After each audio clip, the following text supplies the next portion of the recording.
listening to District Music.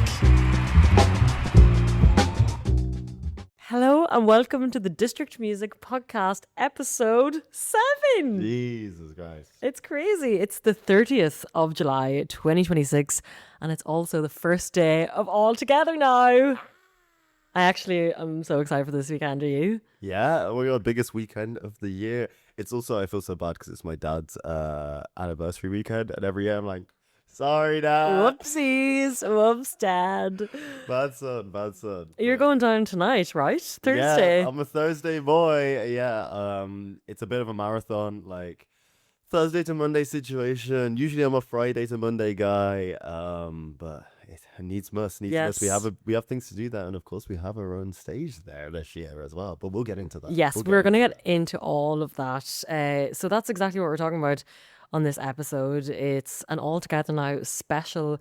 So we'll be having a look back at some of the previous lineups, and we'll also be chatting about who we're most looking forward to. So myself and Drea both picked 5-6 acts maybe each. And we're also going to be telling you a little bit about our stage, the District Music stage at All Together now. It's called Flourish, Yeah. and it will be flourishing this weekend.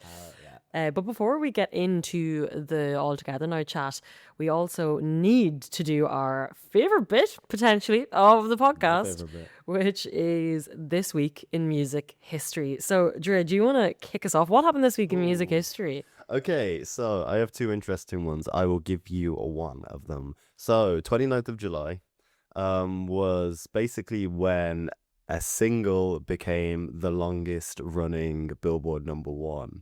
So I don't know if you can guess what single it is. A certain single very recently, it came out in 2020, became the longest running Billboard #1. Really? Yeah, do you know? Okay, what do you think? let me guess. 2020. 2020, an Uh, artist who had previously never charted before. and can I, ask some clues? Go for it. I love guessing games. Is it someone that was big on TikTok and Yes. Doja Cat? No, it's someone who had never charted before and then charted at #1 for 17 weeks, I believe, making it the longest running #1 at the time. Was it Benny? Do you want to know who it is? Yeah, sorry. It was Old Town Road, Lil Nas X. What? Yeah, became the longest running Billboard #1, beating out Despacito. But I think why I think this is such a significant point in time is I think it basically showed the change in how music was marketed and was one of the first points where we actually see like this TikTok marketing algorithms kind of outdo the traditional ways of like your MTVs and your radio play and even your like Vivo and YouTube. This is the transition to when TikTok really became the dominant force. So basically, Lil Nas X, very, very intelligent guy. And he's so back recently. I don't know if you've seen. So back. But basically, he was one of the first people to kind of instigate guerrilla artist marketing. So he knew that TikTok was going to be a great vehicle for promoting your music. And it wasn't all natural, Old Town Road. He messaged thousands and thousands of creators asking them to use his song, Old Town Road, in their videos. And this was one of the first examples of people doing that. Nowadays, TikTok even has a scheme where creators can be like get paid financially because labels have paid TikTok to like use their songs. This was way before that. He was a complete trailblazer in music marketing. And yeah, was the first person to kind of really harness the power of TikTok to promote his music, which ended up basically lasting for 17 weeks on the #1 Billboard, probably like the most iconic song of 2020. And yeah, shot Lil Nas X to the stardom, superstar level that he did, which he obviously capitalized on massively. And yeah, that was in 2020 on the 29th of July. But I think Lil Nas X actually doesn't get enough credit for how much he pioneered music marketing in the modern day. No, and he's been going through some trouble in the last few years, hasn't Yeah, he? yeah, What a turnaround for his career. But it's like he's peaking back again now. He's such a likable guy as well. Like, Yeah. he seems like a very funny guy. Like, I would want to hang out with him, definitely. I think that it's great to have like a black queer artist who's doing so well, Yeah, which is a And, rarity. like, overtly, like his Yeah. music videos and everything. Cray. Yeah, I love Lil Nas X, and I think he's a very intelligent dude, and I cannot wait to see him come back into the limelight, which he is kind of doing now. But yeah, that's my first one. It's just remind me of one of the music history facts that I was given last week about the Billboard only starting in like 1940, and it's crazy looking back then. Like they would not have even been able to have fathomed Literally, TikTok. It's like this what? Yeah. Yeah, it's just crazy how like the different things that are influencing the Billboard charts over the years since it started. So yeah, it's so interesting. I think it's also interesting, like now how we see like when Geese had that big like controversy about manufactured kind of authenticity and all of this like guerrilla marketing. Like, yeah, Lil Nas X was the type of person that kind of clocked like a fake authenticity basically, because a lot of people still don't know that a lot of that like Old Town Road being used initially, obviously those things snowball and then people start using the song, but like a lot of people don't know that initially, yeah, it was manufactured, but it was manufactured by Lil Nas X himself. He also got that beat for $30, which I think is just so wow. It's just, and it's crazy. It's so hard to decipher what is organic and what is people, take like, organic and what people just doing it because they're paid. Like it's, so fascinating. Okay, Rachel, give me a history lesson. Okay, well, this week in music history, not even actually this week, it's about 10 days ago. So Whoa. I know, kind of cheating. But on the 20th of July, 1969, 3 lads landed on the moon on the Apollo 11 mission by NASA. And one of those guys was someone I'm sure a lot of us have heard of, the astronaut Buzz Aldrin. And he was the second man to walk on the moon after Neil Armstrong. But it was him that brought a little portable cassette player onto the moon. And shortly after stepping on it, he played the first ever song to be played on the moon, which, can you guess what it was? Old Town Road? No. Lil Nas X, question mark. He was like, take this to the moon, William. Take this to the moon. He was like born actually 50 years ago. I have no clue. In 1969? Some like Mamas and Papas or something. Was that even too early? I don't know. What was going on in 1969? Okay, so will I tell you? Yeah. Or do you want more guess? Can I give you a clue? Okay, go on. Something to do with the moon. Blue Moon. That was a big song back then. That's a great guess, Yeah. but the answer is Fly Me to the Moon. Oh, well, obviously, damn. Frank Okay, Sinatra's version was the one that he played, the 1964 version. And it's obvious that astronauts didn't have any smartphones or streaming services back then. They didn't have any Literally. TikTok. Whereas if you like put it in and it's like, want a break from the ads? You can subscribe now. He's like, fucking ads. Just ruin my Hey, whole day. Spotify Premium. No, they were all issued a Sony TC50 by NASA, and they were actually originally given that by NASA to basically have a little recording log, like a verbal log for their whole trip, to log mission notes and that kind of thing, instead of pens, because obviously in zero gravity it's going to be hard to Yeah. find that pen. Tell me about It's it. already We've all hard been there. enough. We've all been there. Yeah, it's hard enough on Earth. So yeah, the astronauts quickly realized they could use the blank space on the cassettes to record their favorite music and bring it up there. So yeah, Very interesting. Fly Me to the Moon by Frank Sinatra. And I didn't know who wrote that song until I was doing research for the podcast. And it was actually a guy called Bart Howard, and he wrote the song in 1954, so 10 years previous to Frank Sinatra's version. And the song was just written in 20 minutes. Really? And it was actually originally not called Fly Me to the Moon. It was originally called In Other Words, because the bit in the song goes, In Other Words. But Peggy Lee, one of my favourite jazz musicians of the 60s, recorded her version of it. And she basically convinced your man Bart Howard that wrote it to change it to Fly Me to the Moon, because she said, I think that's More glamorous. she said that's what people will remember more, and I think she was right. So That's there you go. very interesting. I like that one. That's one of my favorite ones. So the far, lads played Fly Me to the Moon after they flew to the moon. There you go. Nah. Okay then, my turn, I guess. Yes, I guess. please. I kind of like this one isn't very significant news, but I just wanted to use it as a pivot to talk about this artist. So on the 31st of July 1999, Old Dirty Bastard, who was a member of Wu-Tang Clan, was arrested for various narcotics charges. But I just wanted to use that as a way to talk about ODB, Old Dirty Bastard, like one of the most ridiculous characters in the history of music. So Old Dirty Bastard was always known as just being kind of like a bit of the crazy one in Wu-Tang Clan. I think one of my favorite Old Dirty Bastard moments is when he like millionaires from being in the Wu-Tang Clan and MTV are like filming it's like Cribs or some sort of TV show. And he's like, first of all, he had about 12 children. And he gets all his 12 kids into a limo and drives them to the welfare center and collects welfare for all of the kids. No. And he's like, of course I'm going to collect welfare still. It's free money. And he's like, drives them to the welfare place in a limo. In a limo. Yeah, live on MTV and records himself like basically committing like welfare fraud. But there's so many other stories about Old Dirty Bastard. I think that the FBI had like a 90-page document on him because he was just so volatile as a human being. There's a really interesting story where Praz, the other member of the Fugees, was recording a song called Ghetto Superstar, and Old Dirty Bastard wasn't supposed to be on it, but I think he was in LA. Old Dirty Bastard woke up thinking that he was in New York and then just hopped in the studio and started rapping, and it ended up being a feature on Praz's song because Old Dirty Bastard didn't even know where he was. He thought that he was in New York, he was in LA. Stop. Just all of these stupid stuff. Yeah, you can find the mugshot from his arrest online, but it's not too significant. I think it's one of many arrests of Old Dirty Bastard's time. I just wanted to talk about that. He passed away in 2004, but Wow. nowadays, I think if you go and see Wu-Tang Clan, I think it's his son, Young Dirty Bastard, I think he's called. Obsessed. I think his son, who looks a lot like him, like fills in basically for his role. But yeah, Old Dirty Bastard, one of the most iconic figures in hip hop, and just like an insane human being altogether. That's fascinating. Myself and my brother were listening to Wu-Tang Clan over the weekend, and I was like, wow, I haven't listened to them in a while. They're just so freaking good. You mentioned Old Dirty Bastard there on MTV, and that's what I'm going to talk about next. Because on the 1st of August 1987, MTV Europe was launched.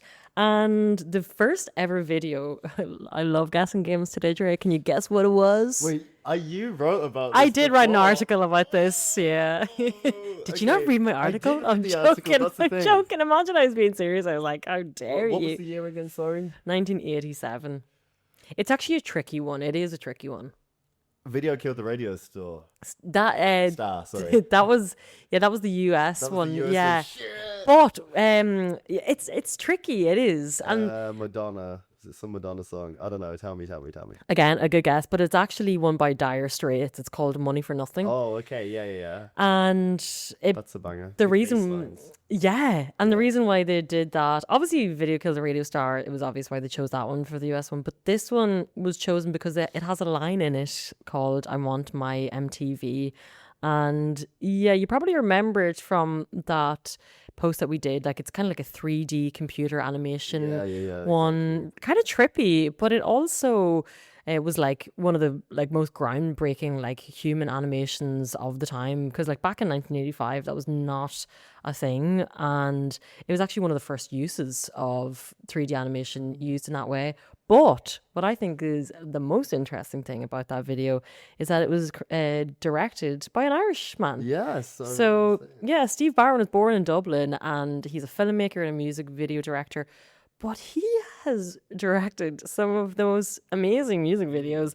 Billie Jean by Michael Jackson, Burning Up by Madonna, who you just mentioned, Summer of '69, and Run to You by Bryan Adams, and of course this one, Money for Nothing by Dire Straits. But yes, That's there crazy. you have it. The first ever video on MTV Europe on August 1st, 1987 was created by an Irish lad. That's so cool. Imagine if you came on the pod.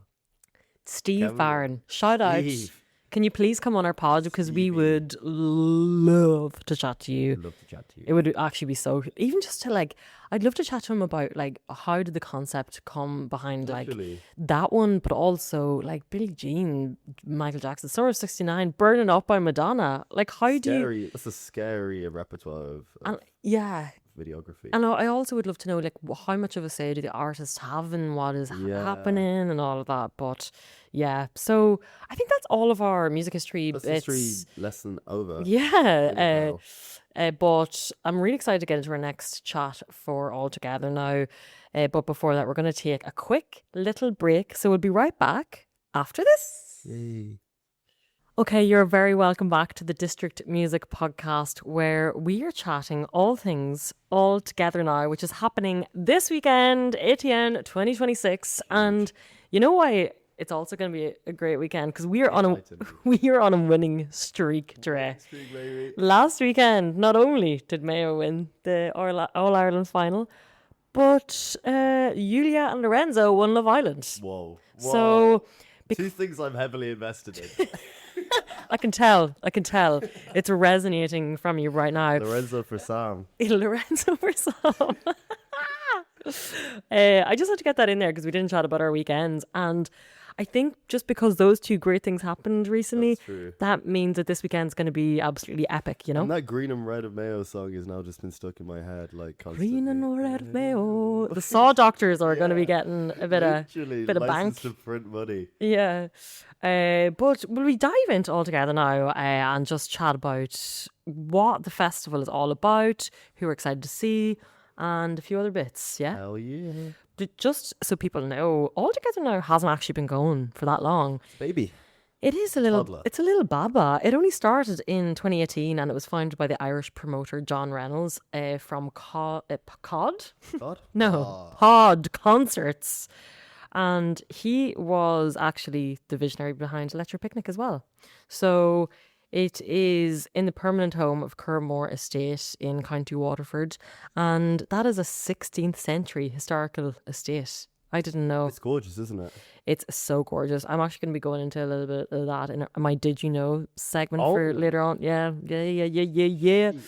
But originally it was actually marketed as like an alternative over 21s a festival, and it's just grown ever since. I think it still keeps that theme at the crux of it, doesn't it? It really does. Now, since they have started in 2018, there have been a few teething problems, like every festival does. I don't know if you remember that year in 2019, the traffic. I didn't go, but one of my friends was performing violin with King Kong Company, and she said she was in traffic for 8 hours, and I was like, surely not. Like, she was voice noting me. And then I saw on the news that there was like a full-on bottleneck. Like, people were actually at standstills for 8 hours. Like, the car didn't move. Yeah. So that was one of their... At least they had a tent. They could Yeah. camp out. At least they could set up an This is true. Just camp out beside the car. But yeah, the organisers apologised for that, and then they completely restructured the transport, their parking infrastructure, and their entry routes for all of the years to follow. Obviously, there wasn't any during 2020 and 2021 with the COVID, the whole COVID thing. Came back in 2022, and this is when the capacity went up, because when it started, it was only at 15,000, and its current capacity is now 25,000. It's the largest one ever this year, which Yeah. is nice to know. Really, really good to know. And we're going into its 7th chapter, and the lineup this year has headliners like Pulp, Kneecap, Underworld, Disclosure, Christy Moore. But Dre, can you bring us back through some of the previous headliners? Should we go from first to... Should we just start from the start? Yeah, let's start Yeah. from the start. Okay, so on the debut, which I think is quite a strong debut for a newfound festival, especially for the time. So 2018 debut, we're talking Underworld, Fleet Foxes, and Roisin Murphy. Ooh. Contentious subject. But yeah, I think like Underworld, who are playing this year. as yeah, well. so that's really interesting that they're back since the festival's debut. I think it's like, if you're gonna make a small festival, I think you have to make a big shout with one act. I think Underworld is that, and if anyone hasn't, I know obviously everyone knows like Paul Slippy and stuff, but Underworld's discography is actually fantastic. Like, anyone who's into kind of electronic music, or even like that kind of like new romantic mix with electronic music, so would recommend. I think that's kind of like the perfect headliner, because they have a cult following. When you start crafting a small festival, I think you need that artist which is semi-big but also has that really big cult core following, you know? Yes. So I approve. I also approve. Fleet Foxes as well. Fox is so awesome. That makes you So feel wholesome. cozy, Those you know? harmonies though. Yeah. What? Yeah, I've never seen them live, but I feel like they're a band I would love to see live at some point, just because I've listened to them so much. It reminds me of like autumn and leaves. It and, does. Like, yeah, it's just like being cozy in a scarf and just like Yeah, Yeah, literally. like I that. feel like it gives an All Together Now vibe as well, definitely, doesn't it? definitely. Okay, so that's 2018. Mm-hmm. Okay. And then next year, moving on. Yeah, 2019. Let's go. This was the big traffic jam gate. So who do we have? So in 2019, we have The National Patti Smith. No, I didn't even know about this Damon Albarn thing, by the way. The Good, the Bad, and the Queen, which was Damon Albarn's supergroup, Yeah. and Father John Misty. I think Father John, the grip, I think, is, to me, when I think of like the 2010s and like alternative music, like the grip that Father John Misty had on everyone was, I know. I really do associate him with like the classic hipster archetype, you know, the music, Yeah. the kind of beard oil core, like, you know, rolled up pleated like shirt kind of core. But again, like a absolutely fantastic guy. It's one of the best songwriters out there, I think. And obviously Patti Smith, legend. Legend. And then yeah, I didn't know about this Damon Albarn supergroup. Do you remember this? I don't at all. I don't at all, and I feel like I need to look more into Maybe it that's because a good thing that we don't remember it. yeah. I don't have faith in Damon Albarn to. No, yeah, what the hell? I'd have to say though, out of the 2019 headliners, like my pick or my favorite would probably be The National. Really? Yeah, I love The National. I Like, respect that. yeah, My Girl, that track. Oof, I think like Patti Smith for me.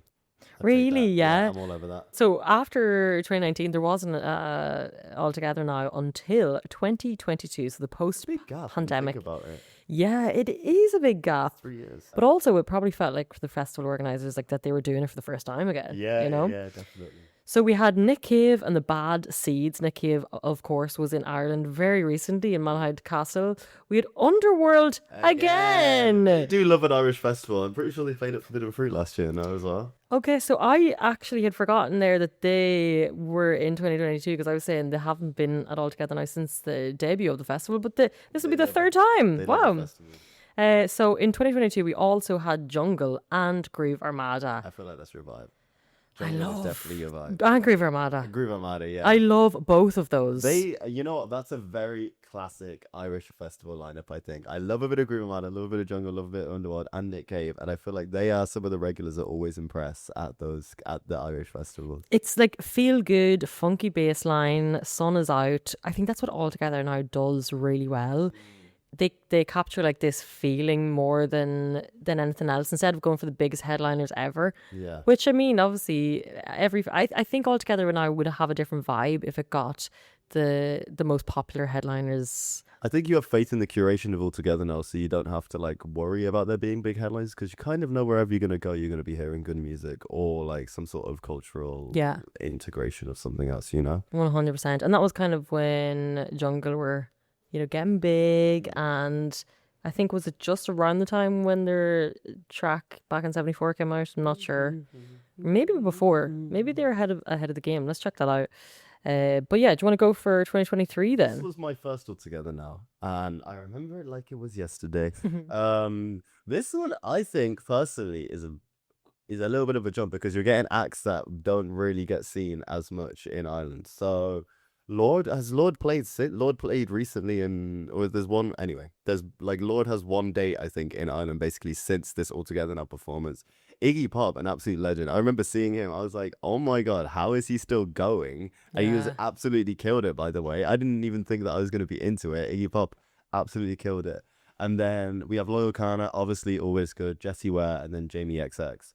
So out of those, who are you taking? Loyal Corner. Yeah, Loyal Kana. I love Loyal I Corner. think I'm taking Loyal Kana as well. But to be honest, Lord, like for that era as well, was very, very good. Was very Yeah. good, not gonna lie. And it felt like a rarity. I love when like sometimes you get the big appeal about festivals to me is like I want to see an artist that I have never seen before, you know? Yeah. Or an artist that I wouldn't really go to their gig, but like I'm really happy to see them here.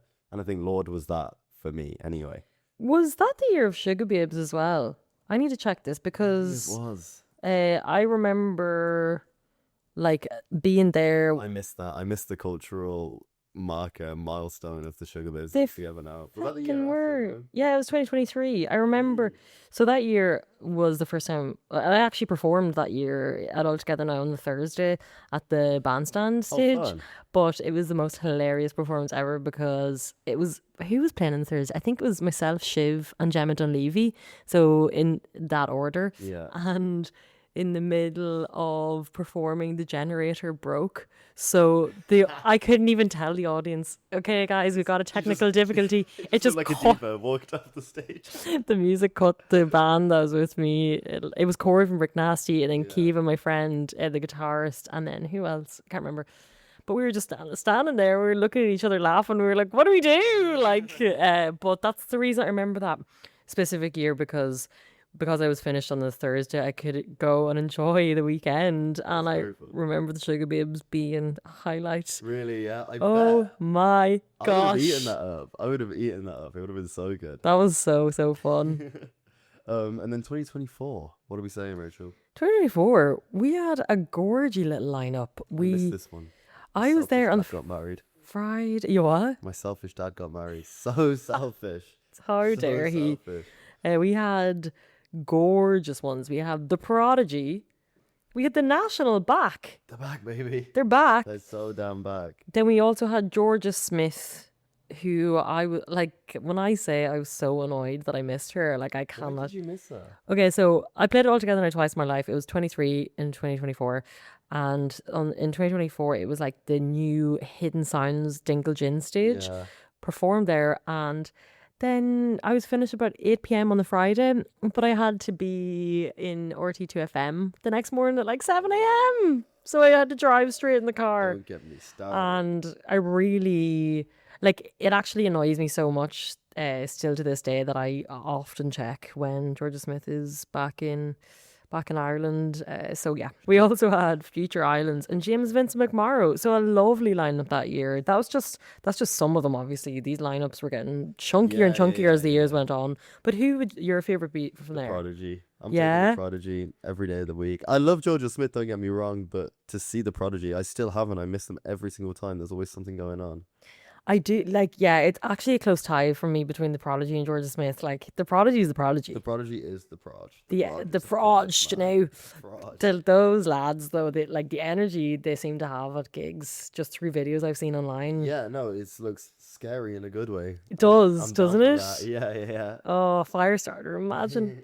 So yeah, who have we got then in 2025? Last year, Dre. Last year was such a good weekend. It was so I had a fun. great time. I don't know about you guys at home. I don't know about you, Rachel. I had a great time.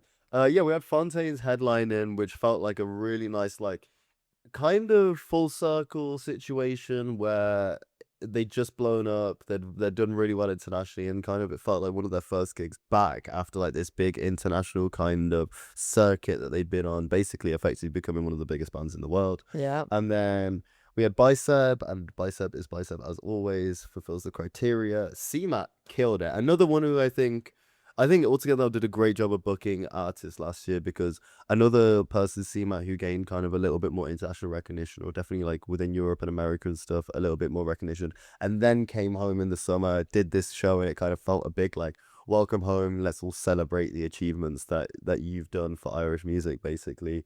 And then we had Left Field, Michael Kiwanuka, and Wet Leg. I loved Wet Leg. I thought Wet Leg were absolutely fantastic. They were so good.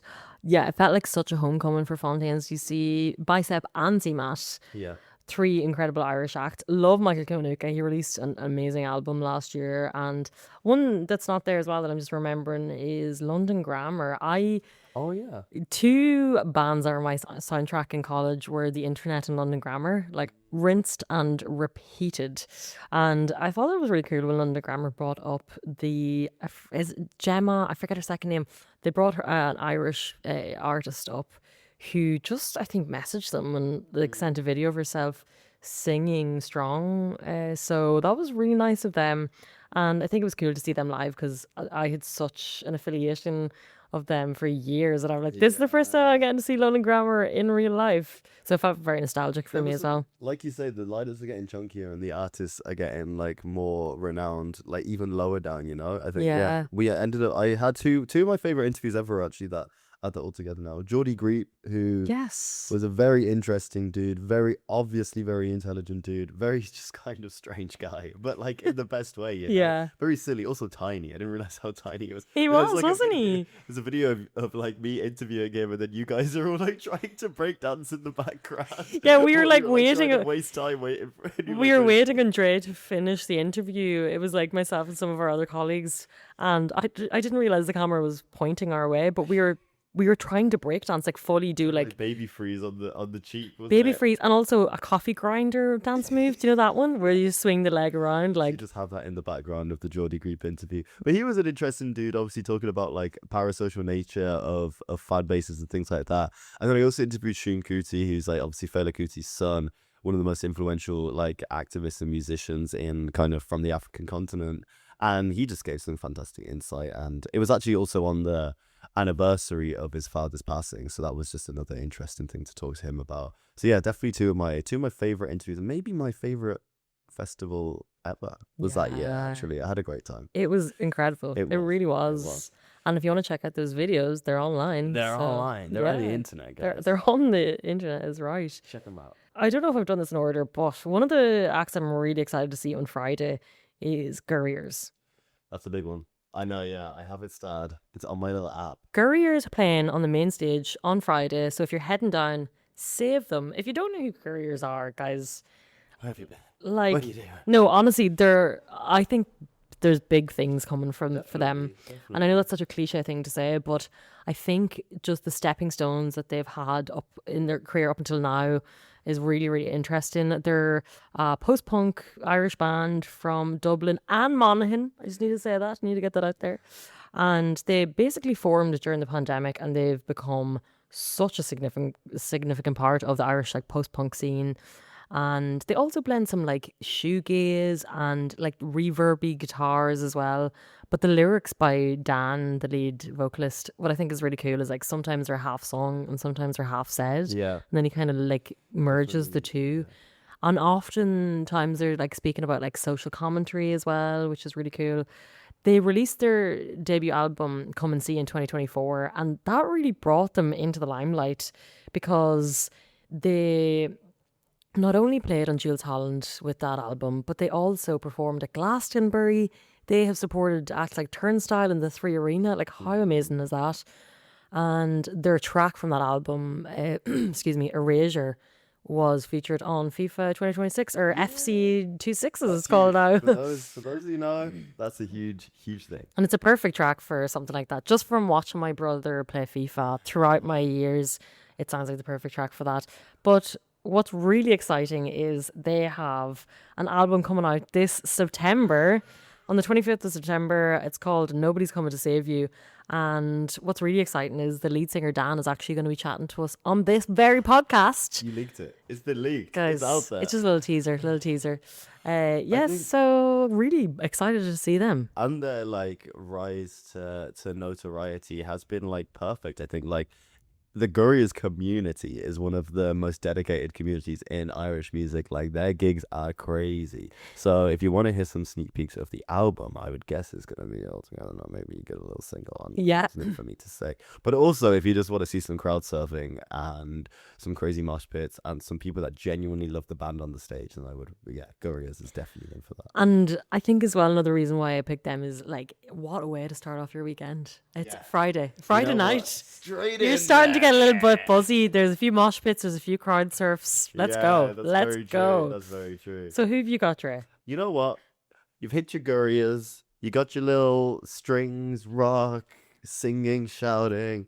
For me, in the evening, there's a lot of clashes on the Friday evening. And, you know, we always mourn a clash. But for me, Floating Points on the Friday from midnight to 1:30, well, on the Saturday morning, Friday night, is just like an unmissable set. I mean, if you're a fan of a man with a wall of synths, as I have said on the podcast many a times, just knobs to be twiddled, basically. Yes. If you're a fan of that, then go to this. If you want to twiddle If some you knobs. want to see knob twiddling, go see Floating Points. Twiddling is like a word I don't think I've ever used in my life. Hey, That's what it is. do you like twiddling? But that's what it is. No, I it's love a it. man going like this. Yeah, a bit of like, hardware. Yeah. If you want to see hardware and wires and all of this stuff, then it's that. And I think what's so great about Floating Points as well is that he like traverses the ambient and the like hard electronic music really, really well. And a lot of Floating Points kind of sets can be a little bit peaceful and emotional, and then all of a sudden just grab you with like a filthy bass line. So I think, he's been around for probably like the best part of 15 years now. Definitely up there in my opinion as one of the best electronic producers in the world, alongside the likes of Fortet. Perfect, like you're saying about an introduction, a little bit of rage there. I think perfect introduction to when the lights go off altogether. Now it gets a little bit more grimy and a little bit more fun. So yeah, my recommendation on the Friday would be Floating Points anyway. Cool. I'm going to move on to the Saturday. Now, this act, I've seen them live at Beyond the Pale 2 years ago. Like, what a perfect act to be playing on the main stage on Saturday at 7:15 p.m. It's a lovely time. I'm talking about Ezra Collective, everybody. Ezra Collective, you're going to be dancing. It's guaranteed. I am hopefully going to be up front row there in the crowd. I just think it's such feel good music that they're an incredible jazz band, and they're actually the first jazz act ever to win a Mercury Prize award. Yeah, they won it in 2023 for their album Where I'm Meant to Be. And do you know how they actually met? They met through a youth jazz program for people in London called Tomorrow's Warriors, and it gave birth to some of the most amazing jazz artists in the UK London scene today, like Nubia Garcia and Coco Roco and Moses Boyd, all who there is you can hear it. A similar line through all of them, isn't there? Yeah. Wow. So that's really cool, actually. And all acts that I absolutely love as well. So yeah, if you haven't heard of them, they kind of fuse like Afrobeat, funk, jazz, reggae. A bit of hip hop in there. Yeah, hip hop as well, and like West African beats as well. So they take all of those, but they completely make it their own. And their drummer and band leader, Femi Kolio. So I interviewed him at Beyond the Pale 2 years ago, and it was just such an interesting chat because his perspective and his outlook on music is so fascinating, because music is not just a side thing for him. Music, he incorporates it into his everyday life and into his spirituality. And one thing that they often say at their gigs is jazz is the music of freedom. They have these certain chants that they get the crowd to do, and that is one of them. And what I also find really interesting about Femi is he used to be Georgia Smith's drummer. He's worked with the likes of Emily Sandé and Sampa the Great, loads of those up and coming 2010s like R&B, jazz, UK or London more so scene. So yeah, it's just built around improvisation, having the crack, and their album is coming out in 44 days. Not that I'm counting. 44 days and 20 years. If you can't tell, I love a good Ezra Collective album because of their collaborations. Like on their last one, they had Olivia Dean, Yasmin Lacey, loads of incredible acts, and this one they've already teased 2 tracks from it, and I'm really, really excited. You're picking great ones, because when I saw Ezra Collective All Together now in 2024, I want to say, or 2023, at the Guinness stage, it was literally the single best festival performance I've seen from any ever. So it was definitely worth it. That's so interesting about the London School thing. I like that little fact. That's very cool. And I don't know, I just think as well, this album, I'm excited for it because I don't know how they met this artist on it. They're doing one with what's her name? It's like Leela, or is it Leela Ike? I think, yeah, that's how you pronounce it. But I don't know if she was part of that group, but she's an amazing vocalist. And on this track that they've teased for this new album, there's loads of Caribbean steel drums. And I'm a fiend for a Caribbean steel drum. So check that out, guys. But in advance of going down, it might be on the All Together Now playlist as well, which they have for 2026. It's really interesting. I just want to go back to the relationship with instruments. I asked Sheen Kuti about that, and he was like, of course you personify, because he plays the saxophone, and it's of course you personify your instrument. You have this almost emotional response with your instrument. And then I asked him about why is art such a good vehicle for activism, and it's art is a vehicle for activism, like jazz is the music of freedom, but it's because it lays a foundation for people to actually act upon the things said in the music. Basically, it then gives permission for activists to happen. Music in a vacuum isn't necessarily going to change anything, but it lays the foundation and plants the seeds in people's minds to change something, and that's why it's so useful and so crucial, I think. So yeah, Ezra Collective and Shun Kuti, like kind of similar kind of vibes. Yeah, it's kind of like a moral compass in a way, isn't it? Yeah, Because definitely. if you're reiterating that these like really positive affirmations and these statements, then it's gonna leave an impression in your And it's mind. way better than a speech, way less boring than a speech, you know. Political speech, 100%. political song, And what helps is if it's an earworm, like Ezra Exactly, Collective, you're gonna be singing it the whole way home. shameless self plug, Flourish, the Shun Music Stage, Let's guys, go. tap in. Just so people, if you're wondering what the hell we're talking about, Flourish, which is between the two biggest stages of All Together Now, the main stage and the tent stage. Yeah. Flourish, District Music Stage, guys, you're not gonna miss it. So if you see the big Ferris wheel, look at the Ferris wheel, turn around 180 degrees, and look at the stage. And that's our stage, guys. Yep. And we have some fantastic acts. I know we're going to save a little bit and talk about Flourish stage in Yeah, general. go for I it. I do want to touch on Takuya Nakamura. Basically playing from 10:15 to 11:15. Probably one of the most unique electronic acts you will see at this festival, and you will see in Ireland. Recently played at Fidelity. I think was an Irish debut. He hasn't played for years anyway. Basically combines playback of jungle loops, things that he's produced, with live playing of the trumpet, hailing from Japan. Like I say, but just one of the most unique kind of ethereal, enigmatic performances, but it also will keep you dancing. So if you're the type of person that likes someone like Goldie, or like that like pure junglist mentality with those like big synths but also those amen breaks, then Takuya Nakamura, basically, yeah, I'd recommend. I think we're gonna be chatting as well, so you might hear some Takuya teaser. Nakamura on the thing. But yeah, I missed him at Fidelity. I would have literally given my right arm to see him, but I couldn't go. So I'm so glad that he's playing here, and I'm so glad that Flourish will be hosting it as well, because I genuinely think, and I'm not going over here, I think he will be one of the best acts of the weekend. So yeah, that's my recommendation. I'm so excited to see him. But I think as well, like, because obviously he lives in Brooklyn, he gives that really New York, Brooklyn, Definitely. jazzy electronic vibe, doesn't he? So I'm going to be there. I'm so excited to just let loose, go for it. And I'm really excited to hear the chat if you do get chatting to him, Dre, because I think that'd be really cool. He's another person that definitely personifies his instrument, you know. Exactly. That's what I want to hear about, yeah. And I'd say he has a lot to say about I it. think so. You know? I think so. Because surely the love for the trumpet came first, and then the love for like the drum. I don't know. We'll see. Oh, I So can't cute. wait to hear. Yeah, I it'll be really, interesting. yeah, I'm really But one of the excited. most interesting artists at the weekend, I think, for sure.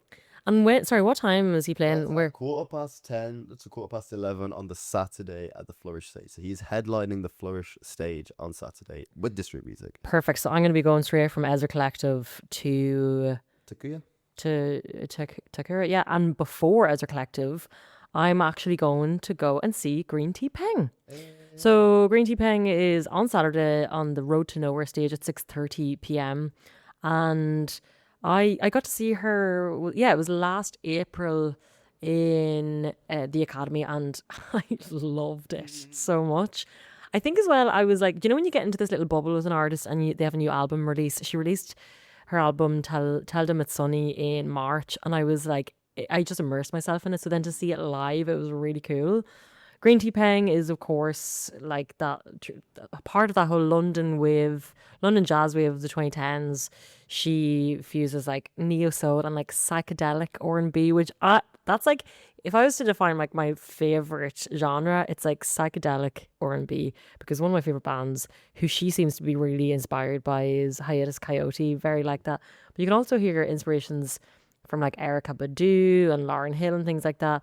But yeah, it's like trip hop, it's alternative reggae, there's like dub in there as well.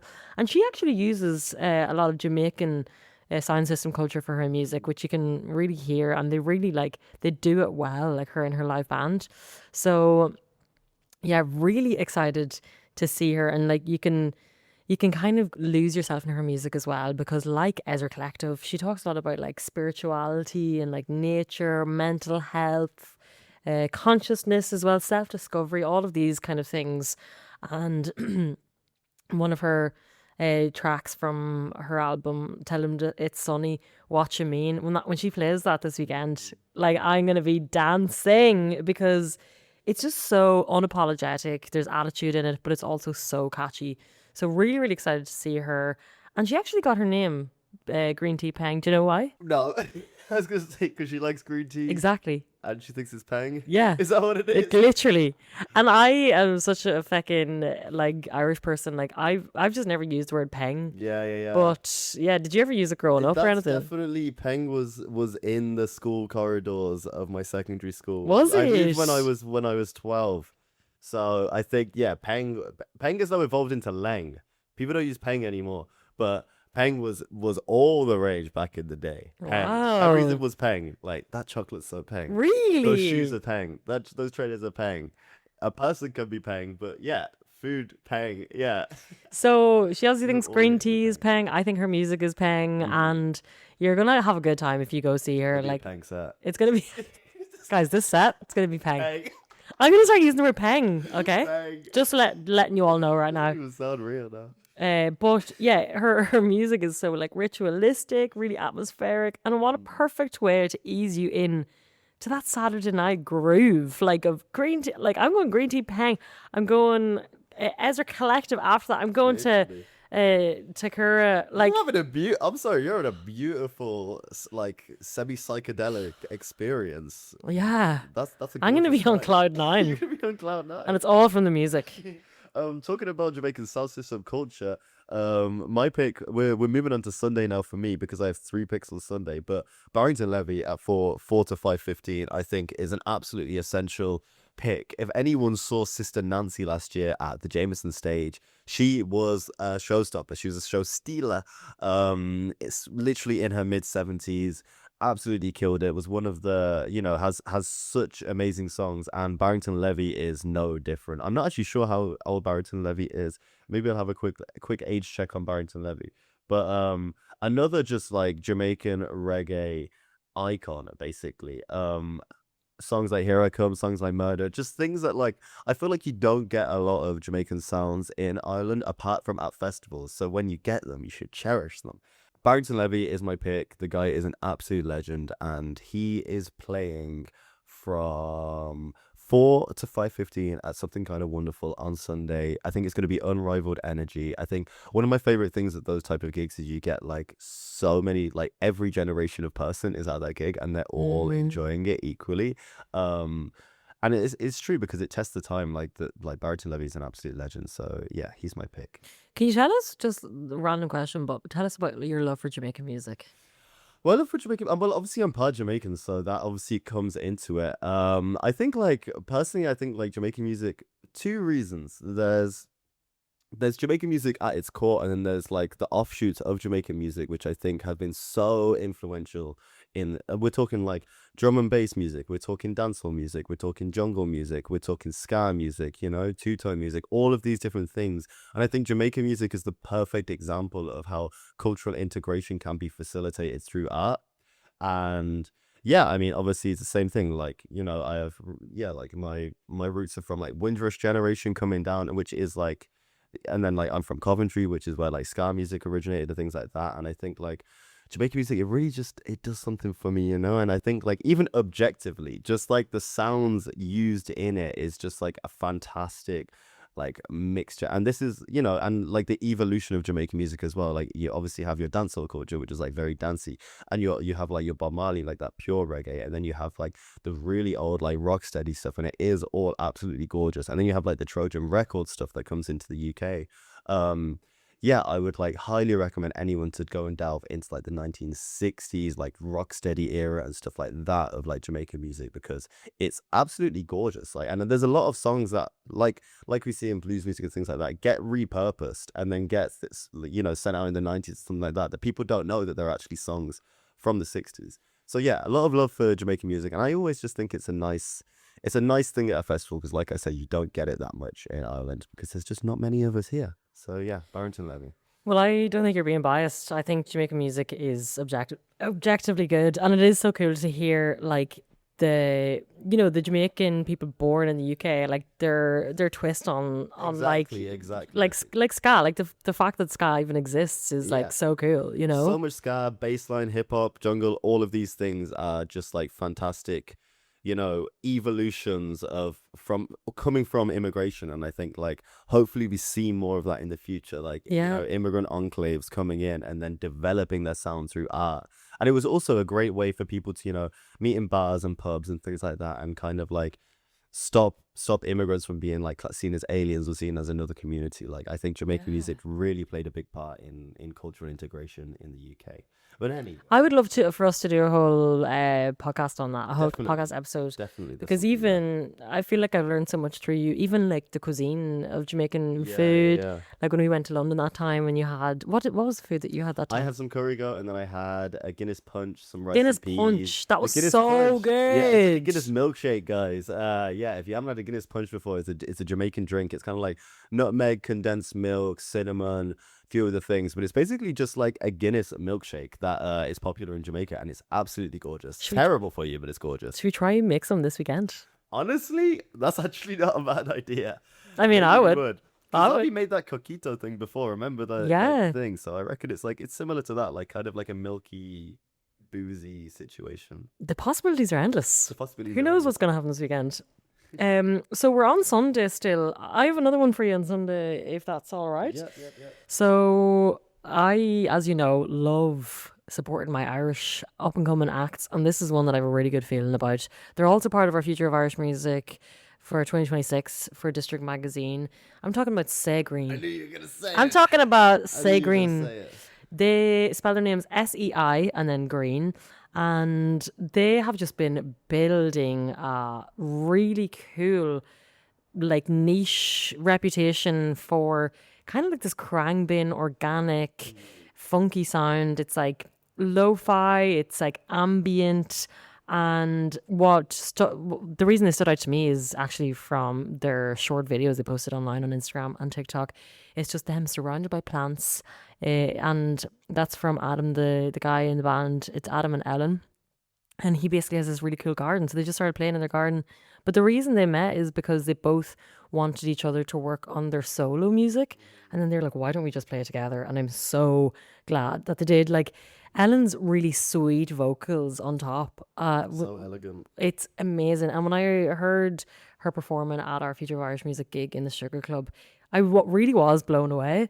Now, Dre knows that. I really wanted to see them at Beyond the Pale, but things happened. Things happen. Things come up. You know, Rachel got too drunk, basically. no, it was actually the opposite. I was trying to do a video for work, and one of our videographers went missing. Not to name any names, Ivan, but I missed them. I mean, and I'm sorry to rub it in, but literally my favorite performance of Beyond the Pale. maybe Like, Ivan went to Say Green. honestly, I wouldn't be surprised. I'm gonna ask him after this. But yeah, like I completely agree with you. Like you're right. It's kind of Kruangbin centric. Yes. Also music. getting like Salt, Cleo Soul, Yeah, bit of like FKA Twigs in there as well. It's gorgeous. And I think that they are actually going to do really cool things because they are so authentic to themselves. Yeah. And I think that always stands for artists coming up in this really difficult landscape. They're such actually like at the crux of it, like their musicianship is fantastic. Their musicianship is insane. Yeah. And they're playing at a really nice time. I think this fits their style of music really well. It's on the Sunday at 1 p.m. At the last And if you're a little city bit stage. hungover, get yourself up and just go and lie down at Say Green and wave your arms to show some support. Yes, but like that's what I'm going to be let it doing. wash over you. You know, That's what I would recommend. Guys, so if you want to see me hungover lying down, actually no one wants to see that. But if you want to join me in just, touching grass and for I'm just like lying there and trying to embrace the last few hours of All Together Now, then I'll see you at Say Green at the last city stage at 1 p.m. on the Sunday. And I might have some little nibbles, maybe some carbs, maybe some cheese. You know that kind of maybe. What, giving them out to people? No, If you come and find no. Rachel, she'll Maybe reward you if I with like you, nibbles. you can have a chip Yeah. or a potato. I'm definitely having home fries. Guys, home Oh, fries, shit, yeah. it's my favorite festival food. I do love a bit of home fries. If you get the crispy onions, oh my gosh, game changer. I'm down. Okay, well, if you could, after you recoup and refill on home fries on the Sunday, get yourself back over to the Flourish stage. I heard it's really cool. For Led by her, one of my favorite voices in the UK underground right now. I was absolutely buzzed that we got her on my stage, on our stage. On my It's stage. mine. On Nobody our stage. else's. because she literally her song "Want To" was my top song of 2024. And then she's blown up recently, is doing absolutely fantastic things. A really exciting female voice. Obviously, the UK underground has blown up so much lately with your likes of Fake Mink, SD Kid, all of this stuff. But I think for me, the best female voice in the underground, flow, self-production as well, all of these things is led by her. Also aesthetic, stage presence, I was just gonna say. absolutely fantastic. Yeah, I think like it is such a good. I always preach that like I just love one hip hop act at a festival. Like I think Ireland shies away from hip hop acts a little bit. Obviously, Longitude had its thing where it was hip hop, but like you have to sprinkle in one hip hop act. And I think like 2 years ago it was Lord Apex, which was great. Like I loved that. This year led by her, and on like just Get Down. It's like a mixture of kind of like psychedelia as well. I would say kind of like psychedelic rap. Um, yeah, with like I would expect like a band or something like that. I think there as well. I would expect like a lot of musicianship there. Like I say as well, a lot of respect for her because she's almost entirely self-produced. Yeah, a really talented artist, and I think this wouldn't maybe be like your last chance to see her in an environment like this because I expect big things. I have to say, I love Led by Her. Like, I love her aesthetic. I love her whole sound, and I think that if people go to this, it's gonna be one of the highlights of the weekend. And I think it's like, yeah, I saw her at All Together now, Yeah. 2026. It is going to be like that. And also, like, just going back to the whole authenticity thing, I think she's so cool because she's so like herself. Definitely. Yeah, like I think like obviously you see sometimes an artist like I've been following her for a long time. And I think like yeah, she's literally always had the same vibe, which is just cool as hell. You know what I Yeah. mean? So yeah. Her music videos as well are And her music so videos are sick. class. So sick. So yeah.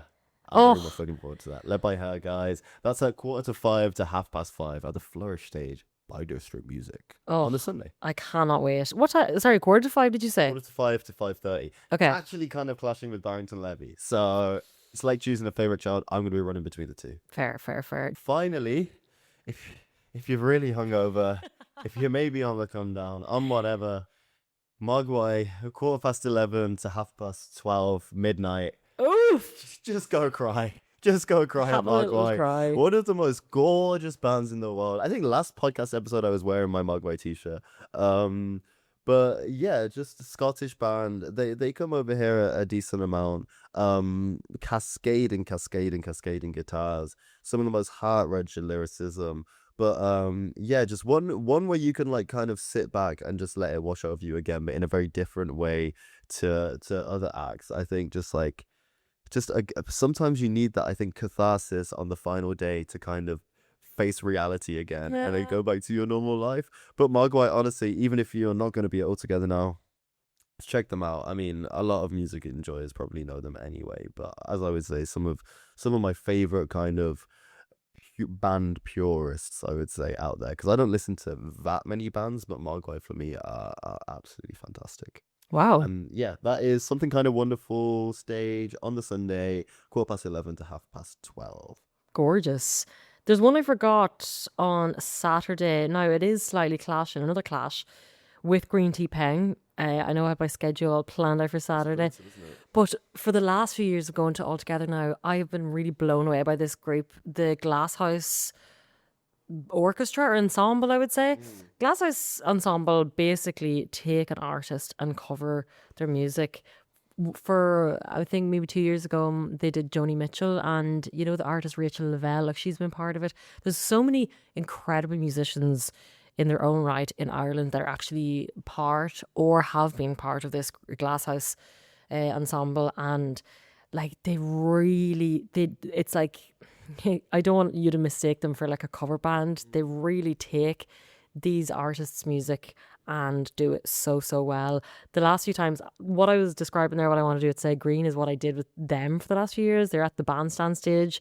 I lay out, did a Starfish on the grass and let it wash all over me. The Joni Mitchell one was gorgeous. I've seen them do Sigur Rós as well. They've done Aphex Twin. They've done Sufjan Stevens, David Bowie. I guess who they're doing this year. What? Who? Bjork. Oh, that's gorgeous. Like, Guys. they're honestly amazing. Like, they're all based in Dublin. They have strings, they have like electronic guitars and basses, they have the piano, amazing vocals. And they don't do her tracks note for note, is what I'm trying to say. They reimagine all of these artists' tracks through their own lens and their own arrangements. And yeah, it's like avant-garde, but really, really cool, and like pays such nice homage to these artists. So yeah, if you want to like just like immerse yourself in this like this sound design that you won't find anywhere else, then go see them. That's Glasshouse.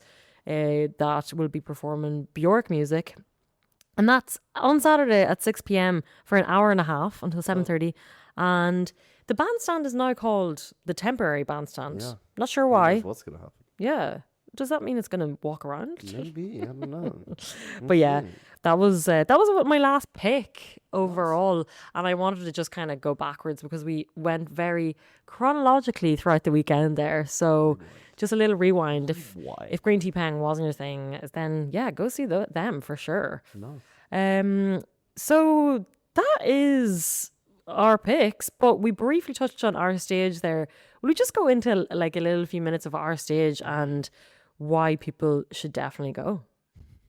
Why should people go? Tell them. Well, you're the owner of the stage, Dre. So Why should people come to my yeah, he's stage? rechristened it as the Dre stage. Complete Freudian slip. But no, it's a collaboration between All Together Now and District Music. And of course, not to blow our own trumpet, guys, but we are probably the fastest growing dedicated music platform in the country. Yeah, I would say so. And that's thanks to you guys as well, you know? Like, this is possible thanks to the music nerds that listen to us. Literally, like, because a year and a half ago, we had like 7,000 or 8,000 followers. We now have nearly 61,000 followers.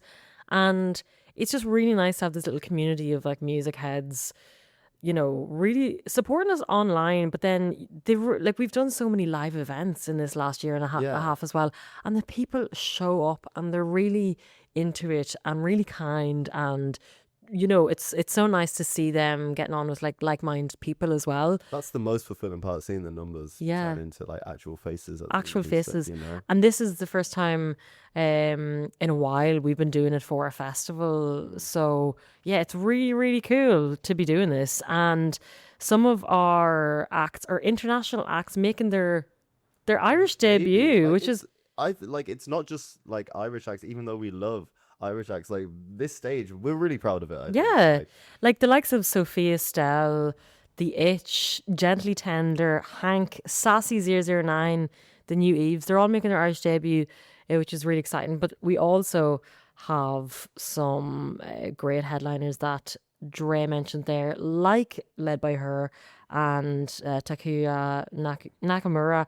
And also we have Irish. Some great homegrown acts. Like Roche and Black Nylon and Sell Everything, who I'll hopefully be chatting to all three of. And yeah, I think it's going to be a really wholesome, nice vibe. Honestly, yeah. And I think like it does reflect what District Music is about, which is for the music curious, for the people who want to absorb different worlds of music. I think the Flourish stage is the perfect spot for something like that, you know, because it's a variety of sounds there. Yeah. But one thing you got to do is you got to trust us that they're all good. Yeah, trust us, guys. Trust us. And also something that you touched on there with Led by Her, you know, those acts that you say, I saw them first at that festival in 2026. This whole curation of the stage is acts that you will say that exact sentence. I saw them first at the Flourish stage. Okay, we're going to take a quick break now, but after this, we're going to be given a random fact. Did you know? And we'll also be giving you a track to impress your mates with. So do not go anywhere. Yay. Welcome back to the District Music Podcast, episode 7, where we're chatting all things All Together Now, which is happening this weekend. It is, of course, the 30th of July, and it's happening until this Monday, the 3rd of August, isn't it? Big. So very, very exciting times. Yeah, so now it's time to get random. Dre, did you know that Curramore House, which is where All Together Now, is actually Ireland's largest private estate, and it has over 2,500 acres. Jesus. And at the moment, it's home to the 9th Marquis of Waterford and his family. And his name is Henry Nicholas de la Poer Beresford. And Beresford, like Beresford Place up there. yeah, it could be a connection. But what I find really, really interesting is that the estate has been owned by him and his ancestors since the 1170s. That's scary. Isn't that crazy? time. So, like, what, over 900, nearly 900 years? My maths is not mathing right now. But I really wanted to deep dive into see, you know, how did they obtain this land and how did it become theirs? Because that's a long time. I think it's like one of the longest like bloodlines of an estate owned by a family in Ireland. But the land was actually originally claimed by the family during the Anglo-Norman invasion of Ireland. Oh my God. So that happened in the 1170s. And then in 1177, King Henry issued a direct land grant of the territory to Sir Roger Le Poer. So, Le Poer? Hence the French names. Yeah, Ah, exactly. So that's where it all came from. And this Sir Roger back in 1177 built a defensive medieval tower to guard that whole valley that we all live and breathe in over the weekend. And this original stone fortress is still standing today. Whoa. So it's completely encased inside the Victorian mansion. So that round tower is inside. And I just think that's really, really cool because for all the times I've been all together now and admired the landscape and the valley and the house from the outside, I just think it's really cool to know where that came from and what's actually inside it as well, you know? Also, it's lovely to walk around there. If you need a little bit of peace, Whew. go down to the house and kind of just walk. Don't go in the house, but I don't know if you can. I don't know if you Go can. and chill in the gardens and stuff because it's like lovely. So yeah, that's my random did you know fact of the week. Well, did you know? So it was my birthday this week. Hey! Happy birthday! But it got me thinking about the Brazilian artist Hermeto Pascoal who died this year. But Hermeto Pascoal was an albino artist from Brazil who basically his father was a music teacher, and Hermeto at 9 years old made his father quit teaching music because his father was so embarrassed at how much better Hermeto was at him. No. Eventually, Hermeto was kind of othered by his community. He basically lived in the jungle in Brazil. And yeah, there's some really famous videos online of him kind of using kind of just blowing on bottles and using like, you know, things from around his environment to play music on. But the reason why I picked him, the correlation to the birthday, is that he wrote a song for every single day of the year. So everyone would have a song on their birthday.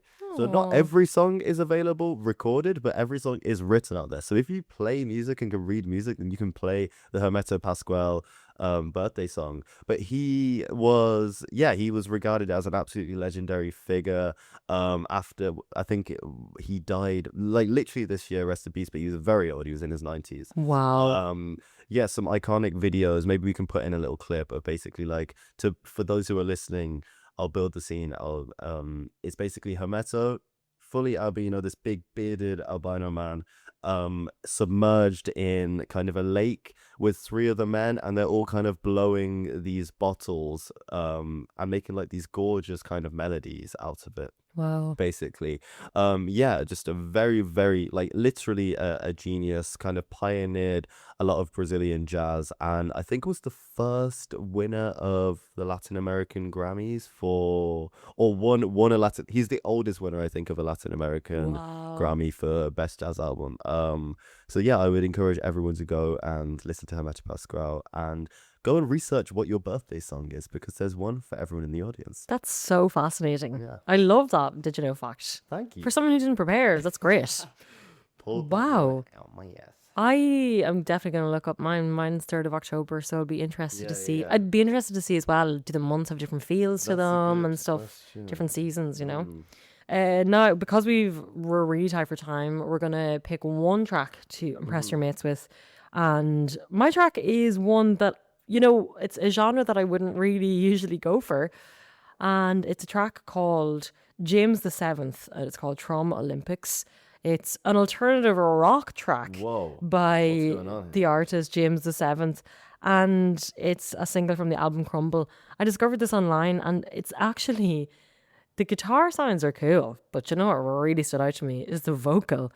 Like, they change their vocal in such a cool way. Like, they manipulate the sound.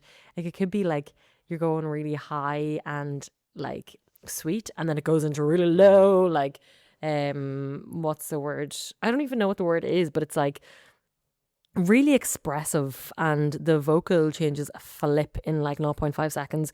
I think you're going to really enjoy this. And what I find really interesting about James the Seventh is they were doing ballet. That was like their main thing that they were doing, but then they broke their ACL, and their dad actually bought them a guitar, and that's how their musical journey began. But this song has been popping off online, so I hope you enjoy this. This is James the Seventh with Trauma Olympics. Sing to the trauma, to trauma, to trauma. Here's a trophy show with two. So my one, I'm gonna stick with the Led by Her. I think, just like was one of the only artists. You know when someone just grabs you, like it really grabbed me, and it's a song called Ketchup by Led by Her, which was another one of those songs that came out in 2024. So we're 2 years later. Used to be her most listened to song, but now I think obviously there's different tracks that have come out.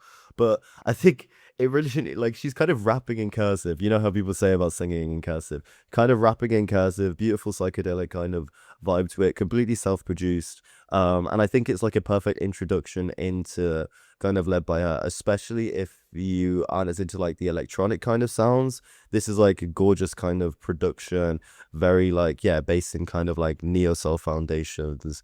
So yeah, my pick is Led by Her, Ketchup. Alright, I'll be back inside alright. Tends to be you. So hope you all have an amazing All Together Now weekend, and hopefully see you down there. But next week we are going to be chatting all things Irish fairy folklore and its connection to music. And who do we have in to chat to us about that, I Joe? have a good friend, Lucas. He runs a podcast called Pishrogs and is one of the most knowledgeable people on kind of Irish folklore, Irish mythology, Celtic mysticism, all of those things. So I think we're going to get just as educated as you guys at home. And he's actually just like a fantastic guy and a really funny guy. So I think it's going to be one for the books. And he's the perfect person to do this subject. Definitely. So please stay tuned for that for next week. But for now, you can like and subscribe and rate our podcast and all the usual places.